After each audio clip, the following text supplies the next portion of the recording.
a lot of people have a lot of different ideas about how to define marriage today. And it's because marriage is now a cultural battleground. But it's not just recently. Even since Jesus' day, marriage between a man and a woman has been contested, but it has also been the foundation of Western culture. But a lot's been changed since the 1950s. It's the sexual revolution. It's where people started having sex outside of marriage and living together more frequently outside of marriage. And so what we have, I have a little graph here.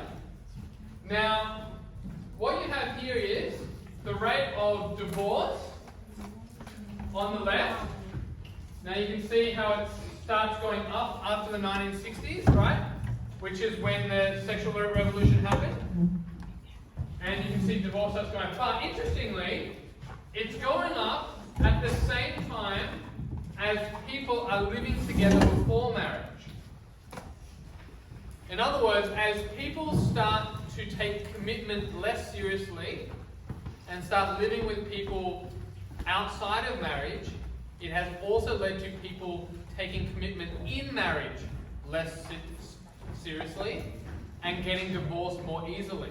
And along that timeline, no-fault divorce happened in the 1970s there, which means you no longer needed any real reason to get divorced. And so a lot has changed. If you go right back to 1900, the percentage was actually 4% of people got divorced, 6% during the war. Now we're up to over one third of the population. And so people are saying the Bible's view about marriage, being faithful for your whole life with someone, is outdated. Same-sex marriage is equally valid.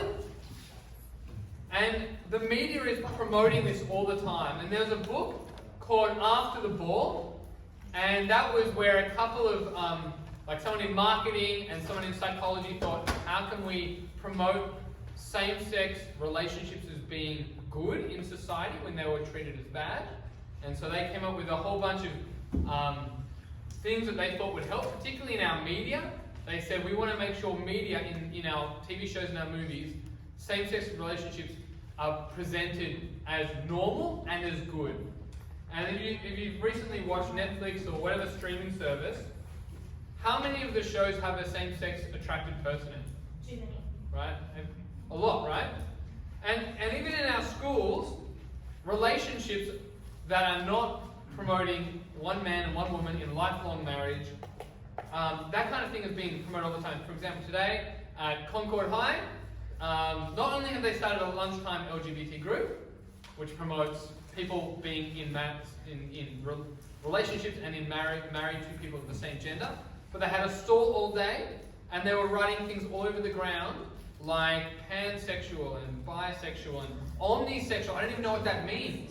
In other words, you can choose, it's like relationships, choose your own adventure. If you feel it, do it, right? And everyone is meant to be tolerant, except when it comes to being tolerant of Christians.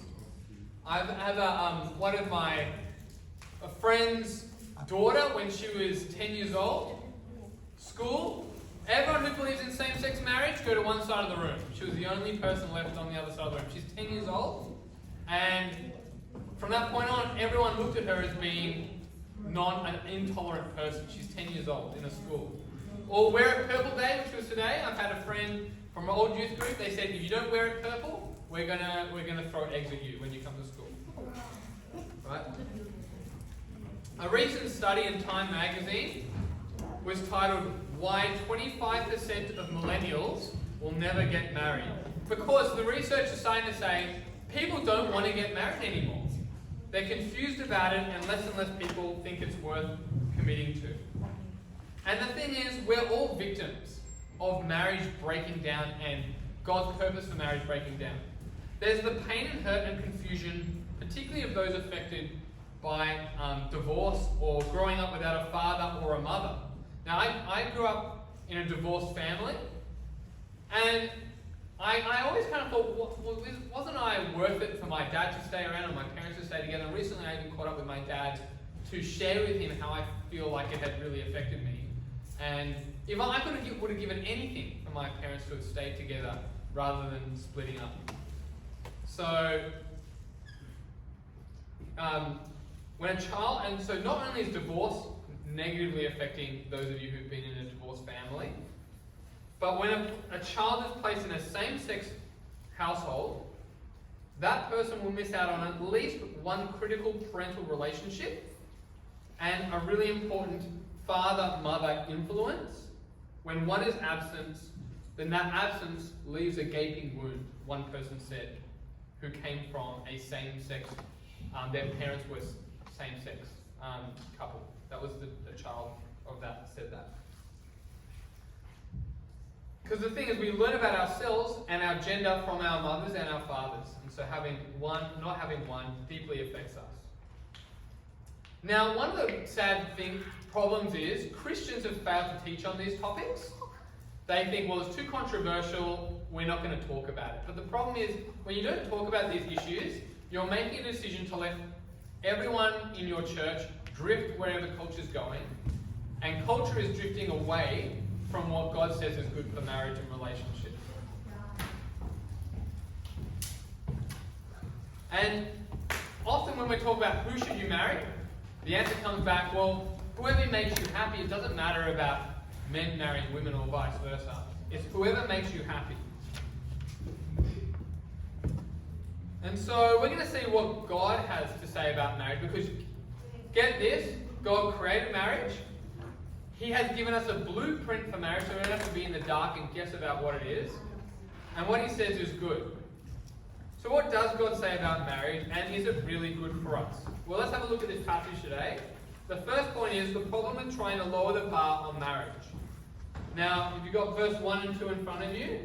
Now, when Jesus had finished these sayings, he went away from Galilee and entered the region of Judea beyond the Jordan, and a large crowd followed him, and he healed them there. So Jesus enters a new region, and in verse 3, the Pharisees came up to him and tested him by asking, is it lawful to divorce one's wife for any cause? So, bit of context. You know, there are these Jewish thinkers back in those days that wrote various ideas about when divorce should be allowed. Because right back in Deuteronomy chapter 24, Moses mentions divorce, and he uses a word that can be translated differently. Now the Hillel school, they said, well, and I've got a little table coming up here. Okay, the Hillel school said, well, translating that the word, any instance where a wife did something displeasing to her husband.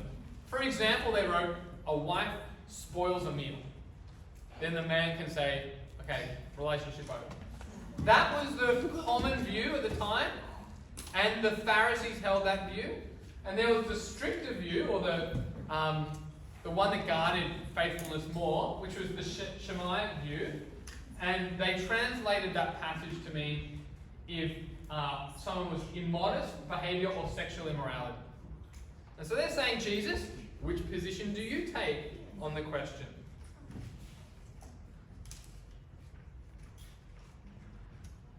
In verse 8, Jesus says to them, because of your hardness of heart, Moses allowed you to divorce your wives, but from the beginning it was not so.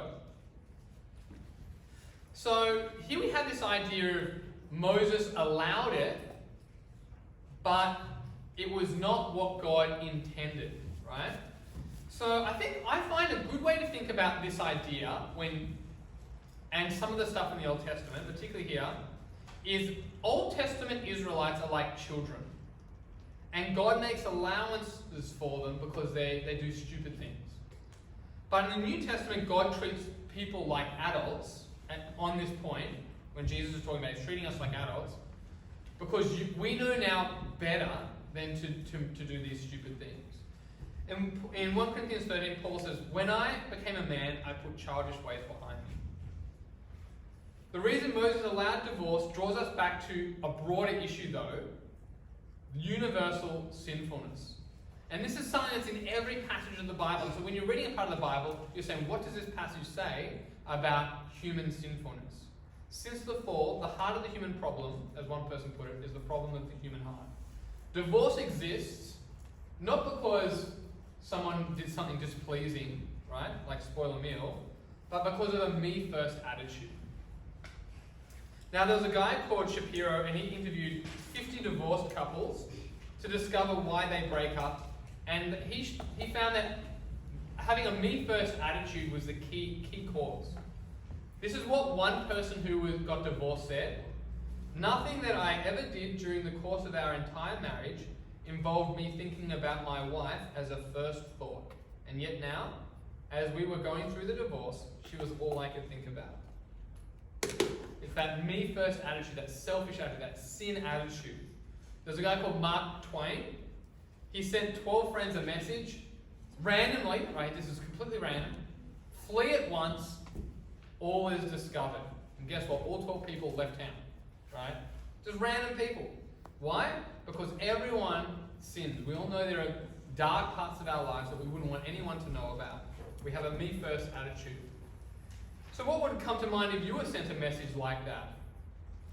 How much you spend on shoes, perhaps looking at porn, perhaps you've only ever spent time with people you like and never seek to love the unpopular people at school. Perhaps you never help out and you have a lack of love with your family and you only do things when after your parents told you numerous times. You don't respect your parents. Now, all these symptoms of me-first attitude, well, we bring those into a marriage. How do you think your husband and wife is going to feel when you bring that into your marriage? It'd be hard for us to remain committed to someone who expects us to put them first all the time. And so what the religious leaders did is they lowered the bar on marriage. The Pharisees were looking for ways to lower the bar of God's standard to make it easier to jump over. Well, any reason, if she spoils the meal, you can get a divorce. Make it easy. And then they can look good, like they're still keeping the law. But to understand marriage, we need to go back to the beginning. In response to the Pharisees' question, Jesus says in verse 4, he answered them, "Have you not read that he who created them from the beginning made them male and female? And said, therefore a man shall leave his father and his mother and hold fast to his wife, and the two shall become one flesh. So they are no longer two but one. What therefore God has joined together, let not man separate." Even though we are sinful and unfaithful, God's original provision of marriage is good. And there's a really helpful tool. When you're reading a passage, look for words or phrases that are repeated. And did you catch what's repeated? Well, in verse 4, it says, "from the beginning." And in verse 8, it says, "from the beginning." Okay? Jesus is saying, from the beginning, God intended a lifelong union. And elsewhere, in Ephesians, God says the original intention was that they're a lifelong union, one flesh, and then the goal in Ephesians is that they reflect the gospel, Christ and the church. Divorce makes it hard to show the unconditional love of Jesus to your children and to others. And two men or two women can't reflect the gospel, Christ laying his life down for his bride, the church. Neither can they produce children. Verse 9 says, "And I say to you, whoever divorces his wife except for sexual immorality and marries another commits adultery." Because God's intention is unconditional faithfulness, which is otherwise known as covenantal faithfulness. Anyone who divorces his wife and marries another commits adultery, except in the case of sexual immorality, which means sex outside of marriage. And just as an aside, this isn't all the Bible says about divorce. Also, there's two other, if an unbeliever leaves, or if someone dies. So there's the other two exceptions for divorce. Domestic violence may also be another basis, where it kind of proves the person has walked away from Jesus. But coming back to this passage, the gospel is always about forgiveness and restoration. We have all been unfaithful to Jesus to some degree, and he provides a model of forgiveness. Even when someone's been unfaithful, like in the book of Hosea, it's all about someone who's unfaithful. And God's saying, keep pursuing and loving your unfaithful bride. That's how it feels for me to love Israel, to love God's people. So the point is, we're all unfaithful, and yet God forgives us. So marriage is meant to be an unconditional commitment to someone who lets us down, who we continue to forgive and to love. And so what Jesus is doing is saying, that's God's intention. He's going to raise the bar on marriage. Now, as most people follow Hillel, right, which is like for any reason, the disciples' reaction in verse 10 is one of shock. Because have a look in verse 10. Because Jesus says, from the beginning, it was not so. In other words, there's almost no grounds for divorce, particularly not for like spoiling a dish. And so the disciples react to this in shock. If such is the case of a man with his wife, it is better not to marry. I think this is really hard. Marriage is really hard. Jesus' disciples think it would be easier simply to remain unmarried. Because if you're trying to get to heaven by obeying the law, you'll never get there. It's like standing on Mount Everest and trying to reach the moon.